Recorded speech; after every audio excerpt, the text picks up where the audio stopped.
You're like really tall. Looks like someone's been eating his veggies, huh? How's the weather up there? I need you to do me a favor and tell me if I've got a bald spot. Do you play basketball? Are you sure? I really think you should play basketball. These are genuine comments that I've received when I first met people. No surprise, the first thing they notice is my stature. For the record, I am 6'5", 195 centimeters. Not 6'4", not 6'6", and especially not 6'7". It's been my height that people notice when they see me, or my height that keeps people wondering what I've been fed. I'm tall, guaranteed. But I'm not just tall. I'm more. Good morning. My name is Jackson Bigler, and if it wasn't obvious, I have what some would call a genetic basketball advantage. But being tall doesn't make me me. Being tall isn't the only thing I am. I'm a wanderer, a geek, a singer, a researcher, a world warrior, and a dreamer. But I didn't used to be all these things, and certainly not at the same time. The biggest lesson I've learned at Appleby is rather than trying all these new things, doesn't diminish the meaning of each one. Rather, it collectively enhances them. This is the story of how I learned to embrace my multidisciplinary nature, and how I'm hoping you can try and embrace yours. I was born in London, England. When I was 2, my family decided to move to Oakville, where I am now. The first photos of me in Canada are actually in the Appleby dining hall, meeting Santa way back in 2010. As a child, my favorite book was called How Things Work, sporting 15 pages of lift-the-flap explanations of everything from escalators to hairdryers. I became obsessed with flipping every flap and discovering the mechanical secrets of the universe. At a young age, I was able to explain the function of a microwave oven to my grandparents, much to the thorough amusement of my mom and dad. This is how I became a wanderer.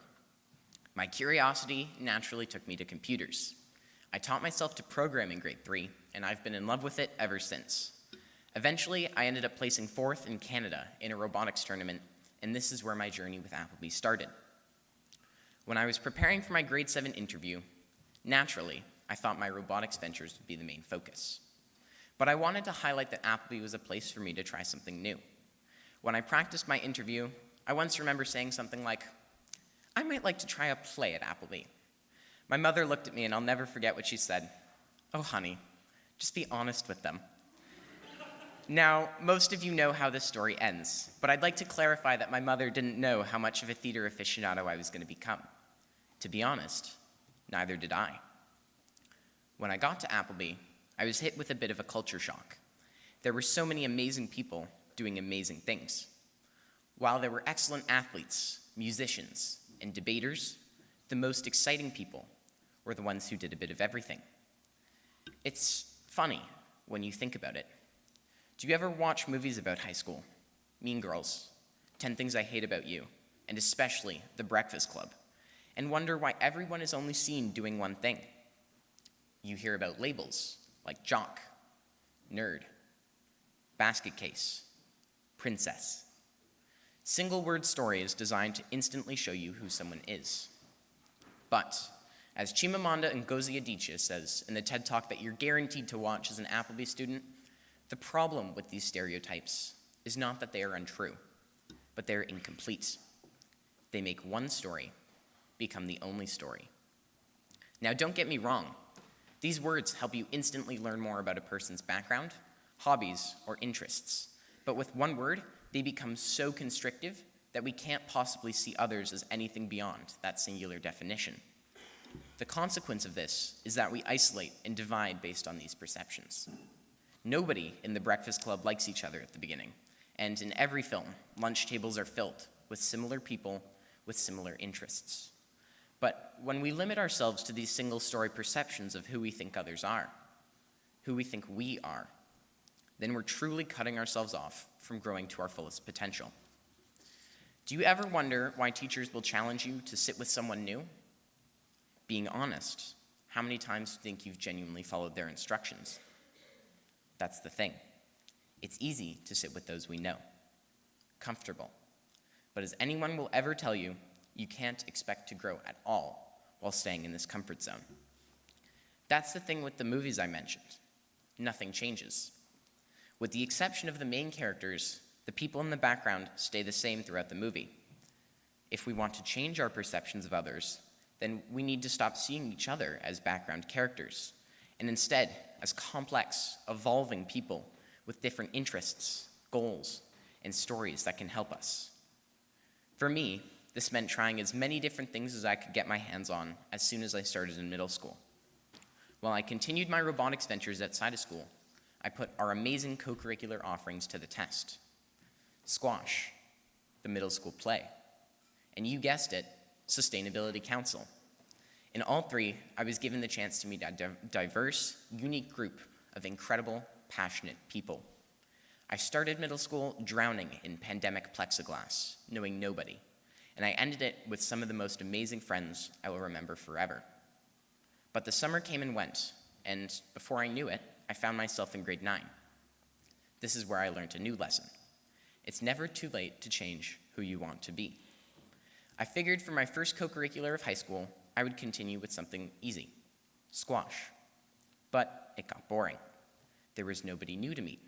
So I went back to the list, and again I chose the most interesting thing to me. This time, it was computer graphics and animation. I don't think there could be two co-curriculars that were any more different, yet I loved both. Every co-curricular after that, stage crew, ultimate frisbee, community connections, ACLC.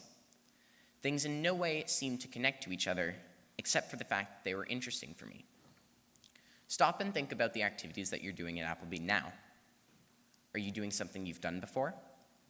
Are the people in it mostly the same? Most importantly, are you growing?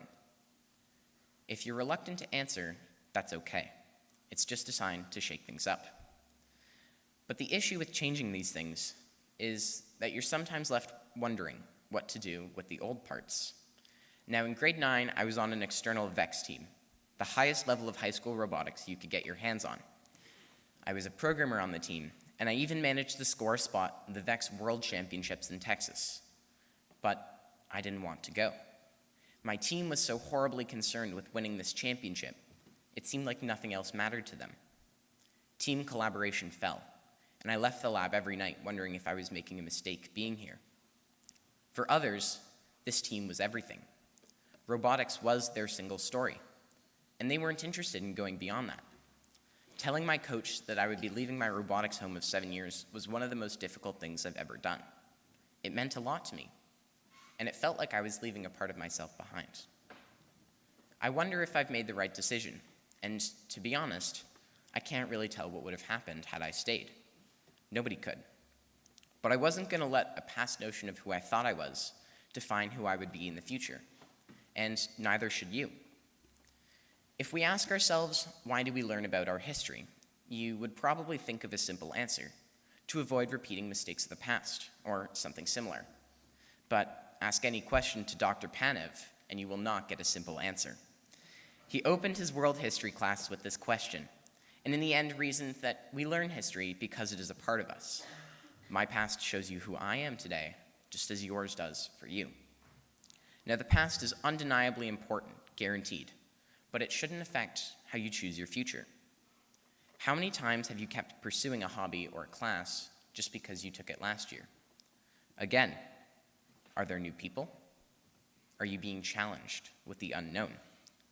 I can't think of a better way to embody the ideals of Own Today than letting our present self, our present interests, goals, dreams, decide what the world has in store for us. Now, I'm not saying that you need to pick up another hobby, or that in order to be successful, you need to be stretched in a million directions.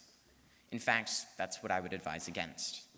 What I am saying is that sometimes we think of people, ourselves included, like side characters in the movies I mentioned, never looking beyond our circle of alike friends, never embracing the challenge of trying something different and new. The worst part of this is that it's reinforced with time. Every moment we spend following the stories of our past is a moment that we lose writing our own stories of today. I wake up every day grateful that I can go to school with some incredible, unique, and dynamic people that enrich our community. I look around and I see an 8-time world tap dance champion who never fails to show up to a SUS council meeting, a national level paddler, but he can play the drums like it's nobody's business, a proud choir fanatic conducting her own research study, a cinephile that can recognize any country from just its outline. All these people have gone beyond their comfort zone to try something new and embrace that challenge, embraced that change. Now, these people may decide to change what they want to do. We all can, and maybe we should. But that's not up to us. It's up to them. What's up to us is how far we go to learn from these people. We all have wondrous and valuable stories inside of us, and you never know just how much one could change how you think about the world. But if we continue to isolate ourselves based on who we think other people are, hiding from anyone different, then we're missing out on all these incredible new experiences. I think back to when Mr. Van Nostrand quoted Abraham Lincoln. I do not like that man.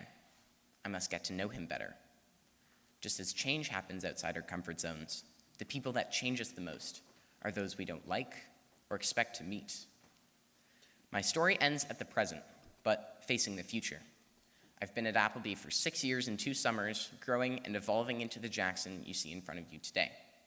I am tall, yet I care about the environment, yet I sing and dance in the school musical, yet I go to the gym most mornings, yet I can program a computer, yet I can name every country in the world, yet I'm still learning about who I am. And make no mistake, the person who gets to decide this is you in the here and now. The past can show us what we've done, but it does not control the future we choose. That's up to you in the present. Are you ready to own today? I want to leave you today with this. First, never be afraid to try something new. The world is wide, and we grow every time we challenge ourselves with something outside of our comfort zone. Second, never let anyone but your present self control who you want to be. The past might tell us where we've been, but it doesn't show us where we're going. Most of all, never, ever, ever let yourself or anyone else get caught in the singular, one-dimensional background character definitions of who you think people are. It's our connections with those of different experiences that really allow us to expand our worldview and draw our circles wide. It's funny that I say that, Appleby, because I now ask you to please stand and sing hymn number 418.